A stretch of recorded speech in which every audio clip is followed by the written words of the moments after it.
ई कैसन राखी रह गइल बा हो कि बहिन डाक से भेज दिहली और भाई अपने से बांध लेलन। आ मन गइल राखी।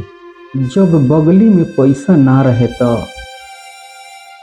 बगल में बैठ के बहिन राखी बंधली। राखी भेजल में ऊ भाव कहाँ बा हो जवन टीका लगा के मिठाई खिया के तब राखी बांधल जात रहे। टिकुली में पैसा रखल आ QR कोड से पैसा भेजल एके नानू हो जाई। अब तो इतना दूर हो गइल बा लोग कि खाली गर्मी के छुट्टी में भेंट होता। तब का गर्मी के छुट्टी में राखी बंधवाली हो जाओ।